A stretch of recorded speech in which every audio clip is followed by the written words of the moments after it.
So good morning to all.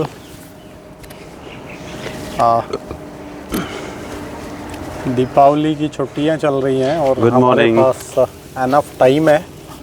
तो जो हमारा योगा सेशन है वो हम कंप्लीट कर चुके हैं, लाइव योगा सेशन। तो हमने सोचा क्यों ना कुछ आगे बढ़ा जाए और कुछ और चीज़ें आपसे शेयर की जाए। सो आज बात करेंगे हेल्थ से जुड़े अदर एस्पेक्ट पे। एक तो हो गया योगा या जो व्यायाम है, इसके अलावा और बहुत सारी चीज़ें हैं जैसे कि आपका खान पान है, वो भी एक बहुत अहम रोल प्ले करता है आपकी फ़िटनेस में, आपकी हेल्थ में। दूसरा, आपके जो each and every body parts हैं उनका आप कैसे टेक केयर कर रहे हैं, वो भी बहुत इम्पोर्टेंट है। सो आज हम बात करेंगे दांतों पे, टीथ्स पे। सो टीथ जो है one of the very important body parts, important parts of your body. तो कई बार टीथ से रिलेटेड प्रॉब्लम्स को नॉर्मली लोग इग्नोर करते हैं या सोचते हैं ठीक है यार, तो ज़रा सा कुछ हुआ, किसी भी डॉक्टर को दिखा लिया या किसी ने घर में या कुछ बताया, वो हमने यूज़ कर लिया और उसको हमने इग्नोर कर दिया। तो फॉर टाइम बीइंग या कोई पेन हो रहा है, पेन किलर खाया और वो दर्द ख़त्म हो गया, वो छोड़ दिया। बट वो सही नहीं है, वो सही तरीका नहीं है। और ब्रशिंग भी जो है हमें पता नहीं है कि हमने, बहुत सारे लोगों को पता नहीं है, इवन मेरे को पता नहीं था कुछ टाइम पहले तक। सो ब्रश आपने कैसे करना है, टूथब्रश आपने कैसे करना है, वो आपको पता ही नहीं है। तो अगर आपको ये सब बेसिक चीज़ें अगर पता नहीं होगी तो फिर प्रॉब्लमेटिक है।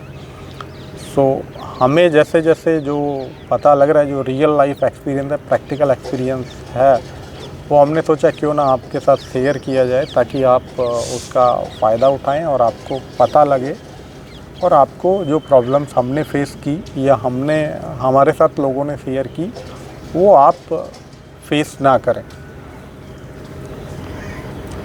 सो पहला तो टूथब्रश से स्टार्ट करते हैं, ब्रशिंग से स्टार्ट करते हैं। सो ब्रशिंग में क्या है कि आपका जो टूथ ब्रश है वो सॉफ्ट होना चाहिए, हार्ड नहीं होना चाहिए।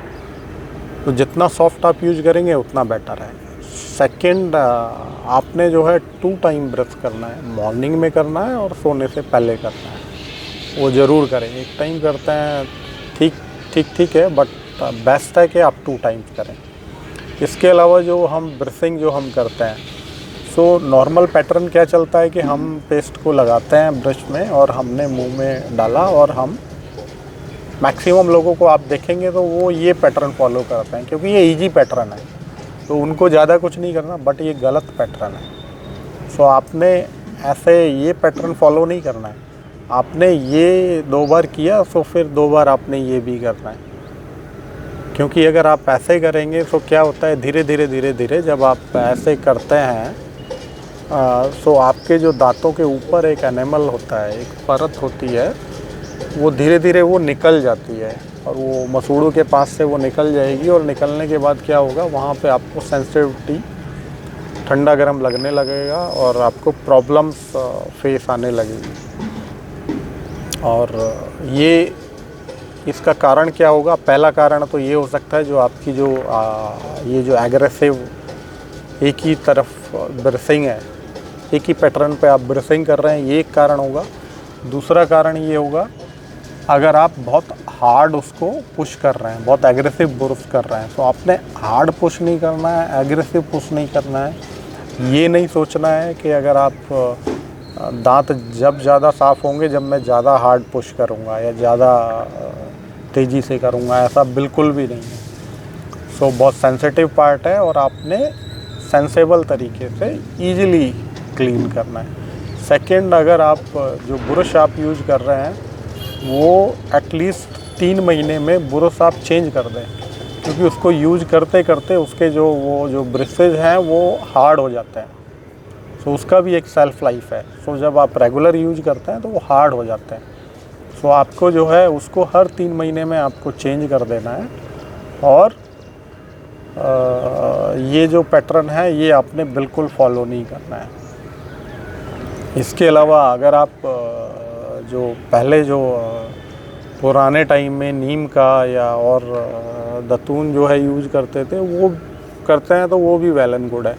तो उसमें आप ये, कुछ लोगों को ये होगा कि जी वो तो ज़्यादा हार्ड होता है, बट वो हार्ड नहीं होता। उसमें आपने देखा होगा कि उसका करने का सही तरीका अगर आपको पता है तो वो बहुत सॉफ्ट होता है। आप नीम का जो वो दतून है वो आप लेंगे, उसका पहला काम होता है कि उसको आपने दाढ़ के नीचे रख के और चबाना है, धीरे धीरे चबाना है। चबाते चबाते चबाते चबाते आपका माउथ भी क्लीन हो जाता है, उससे जो लिक्विड निकलता है।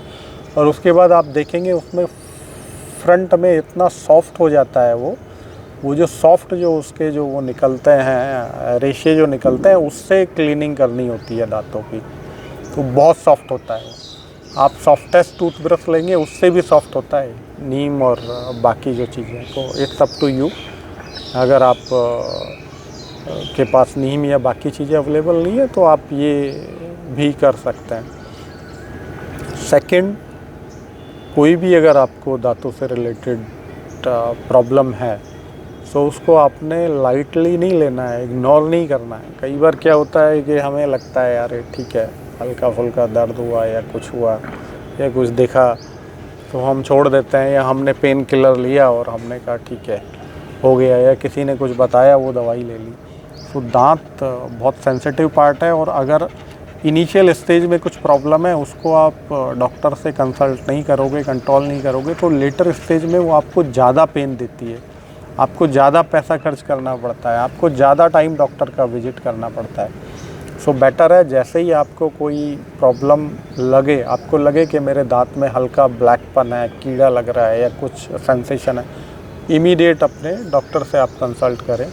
सो अगर वो इनिशियल स्टेज में होगा तो डॉक्टर क्या करेगा, क्लीनिंग करेगा और उसको फिलअप कर देगा, और वो कई सालों तक लॉन्ग लास्टिंग होता है और ऐसा कोई इशू नहीं आता। फिर आप रीफिलिंग करा सकते हैं।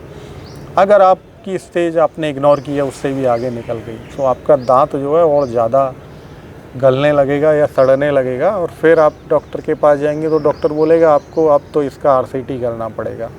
RCT ज़्यादा पेनफुल होता है, ज़्यादा सिटिंग होती है, ज़्यादा पैसा लगता है, और आप उससे भी आगे निकल गए और आपने ज़्यादा इग्नोर किया, तो फिर क्या होता है, दांत इतना ख़राब हो जाता है वो दांत को निकालना पड़ता है। तो जब आपको दांत को निकालना पड़ता है, वो मेरे ख्याल से बहुत सारे लोगों को पता होगा कि कितना पेनफुल होता है वो। कई दिनों तक आप कुछ खा नहीं पाते, आपको बहुत दवाइयाँ खानी पड़ती हैं, डॉक्टर विजिट ज़्यादा करनी पड़ती हैं, पैसा ज़्यादा लगता है, और फिर आपको उस दांत को आपको थ्रू ब्रेज या इम्प्लांट फिर आपने या कैपिंग करा के लगाना पड़ता है, बहुत ज़्यादा पैसा लगता है इसमें। सो बेटर है कि इनिशियल स्टेज पे ही जब आपको कुछ प्रॉब्लम्स है या कुछ इंडिकेशंस आ रहा है तो अपने डेंटिस्ट के पास जाएं और लाइटली ना लें और उनको प्रॉब्लम्स को करेक्ट कराएं। सो हमारी बॉडी में जितने भी पार्ट्स हैं, ये जो रूटीन योग, प्राणायाम, व्यायाम, इसके अलावा जितने भी बॉडी पार्ट्स हैं उनका ध्यान रखना, खान पान का ध्यान रखना वो बहुत ज़रूरी है to live a long and healthy lifestyle. So ये जो अभी आज हमने शेयर किया, ये रियल लाइफ एक्सपीरियंस है, प्रैक्टिकल एक्सपीरियंस है। हमें लगा कि जो हमने महसूस किया, या हमें लगा यार हमें पहले करना चाहिए था, या हमने इग्नोर किया, या तो हमें लग रहा है कि जो हमने पहले नहीं किया या जो इग्नोर नहीं किया या जो ब्रीचिंग का पैटर्न हमें नहीं पता था, क्यों ना वो आप सब लोगों के साथ शेयर किया जाए, ताकि वो आपको क्लैरिटी आए और आप सही पैटर्न और सही तरीके से और अपनी दांतों की देखभाल करें और आपको लाइफ में प्रॉब्लम्स ना आए। सो इसके अलावा जितने भी आपके बॉडी पार्ट्स हैं उनका आपने सही से ध्यान रखना बहुत ज़रूरी है। सो वन बाय वन जो हमारे पास जो एक्सपीरियंस है, हमारे पर्सनल एक्सपीरियंस है, या हमारी लोगों से, साथियों से जो बात होती है, उससे जो रियल प्रैक्टिकल एक्सपीरियंस है वो आपके साथ हम लेके आते रहेंगे। तो आज के लिए, अभी के लिए इतना ही। Wish you all a very happy Deepavali, festive season है, और ये सब बात करते करते अभी सूर्य भी थोड़े हल्के हार्ड हो गए, तो विटामिन डी भी हम लेने की कोशिश कर रहे हैं। तो आप भी विटामिन डी ज़रूर लें। Thank you. Thanks to all.